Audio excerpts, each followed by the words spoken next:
What if I told you that the difference between remembering a new concept forever and forgetting it in 5 minutes comes down to exactly 1 second of silence? Welcome to another deep dive. It sounds like an exaggeration, I know, but it really isn't. Right. Today, we are looking at something that feels, well, completely mundane on the surface, but it actually operates as a masterclass in hacking the human brain. Yeah, it really does. Our source material is this highly structured educational script from the DFY channel, and it's designed to teach a learner the fundamental English question, what's this? And it is a fascinating piece of instructional design. I mean, Oh, you're looking at a script that runs for just over a minute in its entirety. barely any time at all. Exactly. But within that tiny footprint, it constructs a complete architectural blueprint for how the brain acquires, uh, processes, and retains new information. It's incredibly dense when you really look at it. It is. It moves from a welcoming introduction directly into guided practice, then introduces a cognitive challenge, and wraps up with a call to action. Okay, let's unpack this. Because I want you, the listener, to imagine this script not just as a quick language lesson for beginners. Right, because that's just the surface level. Exactly. Think of it as a user manual for curiosity. It asks the learner to use the phrase, what's this? Specifically when they encounter something new. And how often do we actually stop to ask that? When we encounter something new, just as the script suggests. Honestly, almost never. But it does this in a way that aggressively bypasses the way most of us were taught to learn. Oh, it abandons the traditional academic approach entirely. Yeah. The script opens with a very warm, enthusiastic, "Hi everyone, welcome back to the DFY channel." It establishes a safe environment right away, and then it just drops the core utility right into the learner's lap. It says, today, we are learning a very useful question. What's this? When you see something new, just ask, what's this? Let's practice together. Well, let me stop you there, because I really want to push back on this opening. The script immediately transitions into, let's practice together. It does. Is jumping straight into practice like that, without explaining a single rule of grammar, actually effective? I mean, there's no breakdown of contractions. Not at all. It doesn't explain why we say what is versus what's. There is zero explanation of subject-verb agreement. Aren't we just setting the learner up to fail later when the rules get more complex? Well, that is the traditional academic instinct, right? The idea that you have to break down the machinery of the language before you let someone speak it. Exactly, that's how we all learned in school. But from a neurological standpoint, jumping straight into practice is vastly superior for initial acquisition.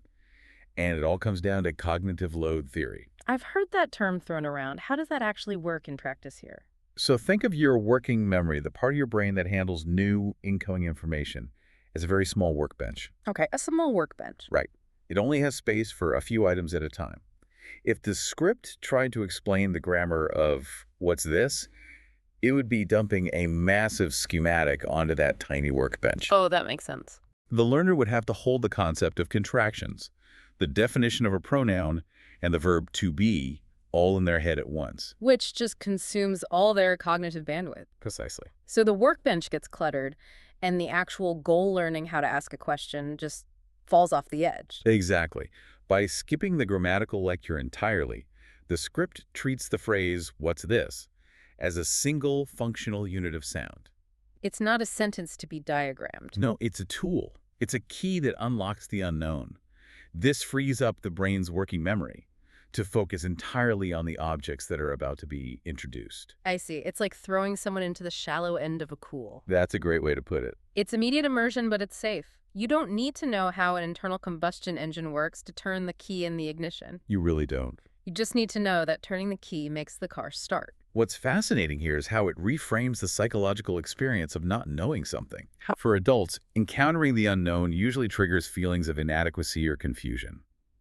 We don't like not knowing things. Oh, absolutely. It's uncomfortable. But this script explicitly frames the unknown as a trigger for a tool. When you see something new, just ask. It gives the learner permission to be ignorant. And hands them the exact mechanism to fix it. Right. Which brings us into the core learning loop of the script and the deliberate rhythm it uses to build that knowledge. The pacing is everything here. It really is. After the introduction, the script introduces 3 specific items in rapid succession: an apple, a book, and a pen. Very common objects. Yes, but it's the structure built around these items that I want to dissect. Let's look at the exact mechanics of it. Let's do it. Item 1, what's this? It's an apple. Now your turn. followed by a 3-second pause in the script. Exactly 3 seconds. Then item 2, what's this? It's a book. Ready, go. Another 3-second pause. And item 3, what's this? It's a pen. You try. Another 3-second pause. That standardization creates a predictable, rhythmic space. It forces the learner to actively participate rather than just passively consume. I understand active participation, but I have to ask, doesn't 3 seconds of dead air feel incredibly unnatural? In a normal conversation, yes. Right. If I paused for 3 full seconds before answering you right now, it would be agonizing. Might be like a glitch. Exactly, a total glitch. Why force this unnatural rhythm onto a learner? Doesn't it train them to speak haltingly? Well, it would be a glitch in a flowing conversation, sure. But in the context of initial memory encoding, 3 seconds is not empty space. What is it then? It is a highly active construction zone. We make speaking for granted, but for a beginner, a massive amount of cognitive processing has to happen in that window. Break that processing down for me. What is actually happening in the brain during those 3 seconds? Okay, first, the auditory processing center has to register the prompt. Okay, step 1. Second, the brain has to visually recognize the object being presented, the apple, for example. Third, it has to search its nascent linguistic database to retrieve the English word for that object. Which isn't automatic yet. Right. Fourth, it has to formulate the complex physical motor plan to make the mouth, tongue, and vocal cords produce that specific sound. Wow, that's a lot. And finally, the learner has to execute that plan and speak the word aloud. So it's an entire assembly line of neurological events. Exactly. If that pause is only 1 second, the assembly line jams. The learner gets flustered, fails to produce the word, and experiences a spike in cortisol. The stress hormone. Yes, which actively inhibits learning. Oh, wow. But if the pause is 5 seconds, the mind wanders, the tension dissipates, and focus is lost. So 3 seconds is the sweet spot. 3 seconds is the temporary scaffolding that allows the brain to run that assembly line successfully. Once the neural pathway is fortified, you remove the scaffolding, and the speed naturally increases. That makes a lot of sense. The silence isn't dead air, it's the space where the actual learning takes place. And I want to point out how the prompts leading into those pauses escalate in energy. You mean the verbal cues pushing the learner to speak? Yes, it starts with, now, your turn, which is a very standard, polite, instructional handoff. Very typical teacher phrasing. But the second one is, ready, go. That is kinetic. That's a starting gun at a track meet. It brings this sudden surge of physical energy to the concept of a book. And the third is, you try, which shifts the onus of responsibility entirely onto the learner.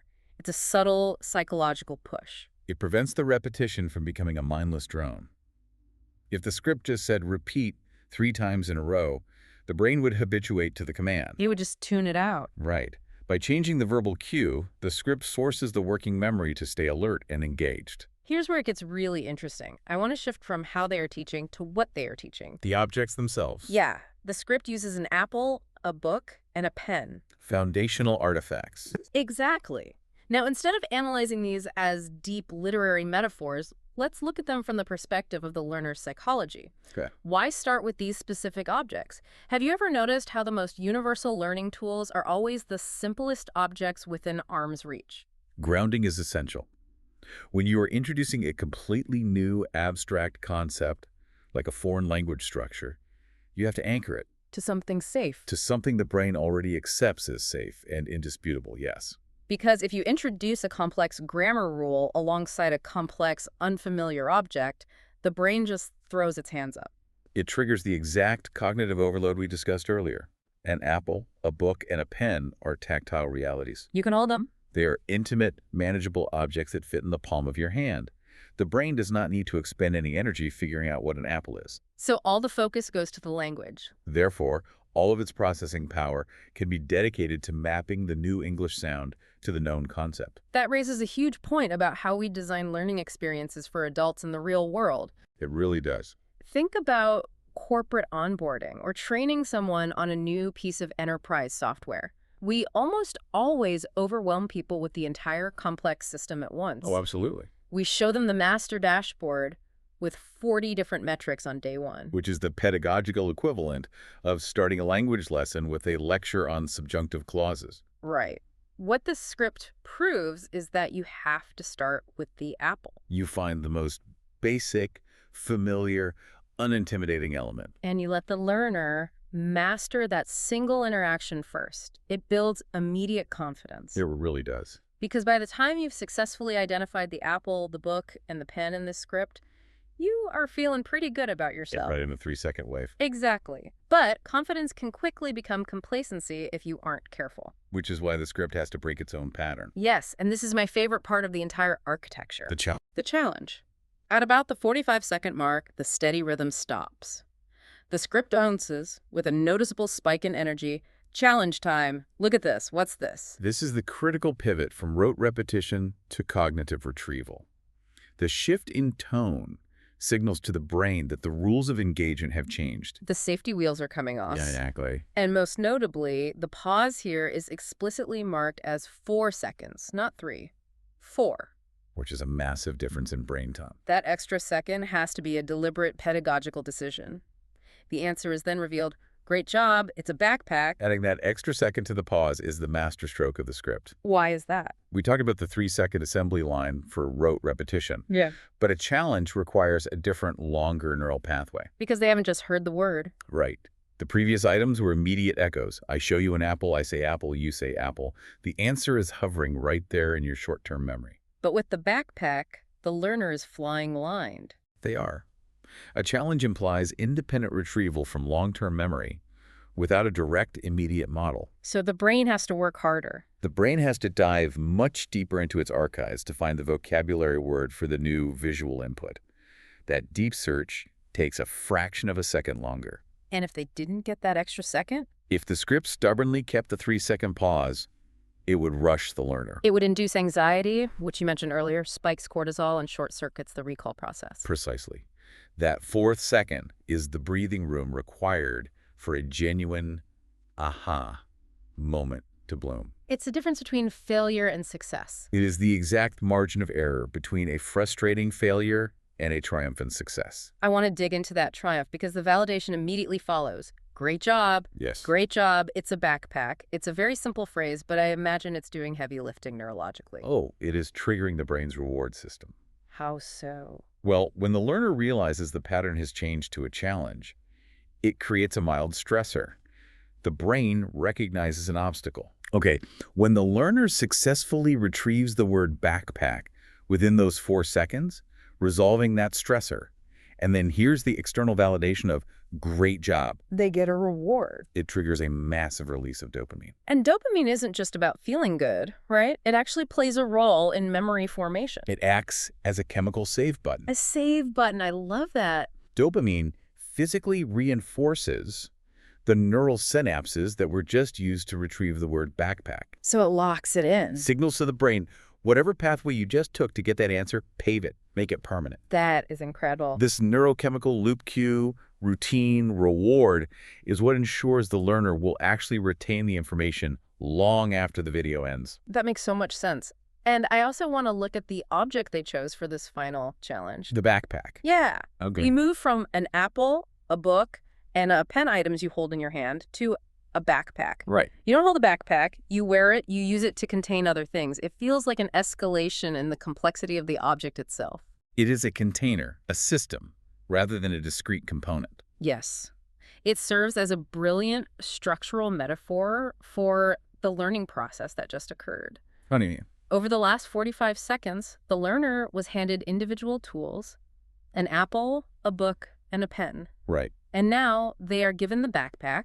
They are officially equipped to pack up this new knowledge and carry it out into the broader world. That's a great way of looking at it. They've moved from interacting with isolated items to possessing the mechanism that transports them. The script has systematically built a micro-world, populated it with manageable items, trained the learner on how to interact with them, and then given them the container to take those skills elsewhere. All in under a minute and a half. And it did all of this in under a minute and 15 seconds, yeah. Which brings us to the outro. The host voice wraps it up by saying, now you know how to ask about things around you. Practice every day, and don't forget to subscribe to the DFY channel. See you next time. A very classic YouTube sign-off. It's a friendly closing, sure, but it does something very specific. It bridges the gap between the artificial environment of the lesson and the reality of the learner's daily life. Exactly. By stating, now you know how to ask about things around you, It explicitly translates the theoretical skill into practical, real-world utility. It makes it real. It empowers the learner to view their own environment as a continuation of the classroom. So what does this all mean? We've spent this time dissecting a script that takes barely over a minute to read aloud. It's tiny. Why should you, listening to this right now, care about the pacing of an apple, a book, a pen, and a backpack? That's the real question. I think it's because mastering anything relies on these exact same fundamentals. Whether you are trying to learn a new coding language, trying to understand a complex financial protocol at work, or just trying to navigate a new piece of technology. The underlying mechanics of human cognition do not change just because the subject matter gets more sophisticated. Exactly. Effective learning requires clear, functional questions like, what's this? It requires stripping away the complex grammar or the massive dashboard until you understand the basic utility. Starting with the apple. Starting with the apple. It requires steady, rhythmic practice that builds from simple tactile elements up to larger systemic concepts. And most importantly, it requires taking the time to pause. To give yourself that 3 or sometimes 4-second space to process. You forget that part so often. We are so conditioned to react instantly, to have the answer right away. But this script proves that the silence is where the connection is made. It's the active construction zone. You have to give yourself the grace of that processing time before moving on to the next thing. The script ends by reminding learners to practice every day, reinforcing that consistency, not cramming, is the engine of true mastery. As we wrap up this analysis, I want to leave you with one final thought to mull over.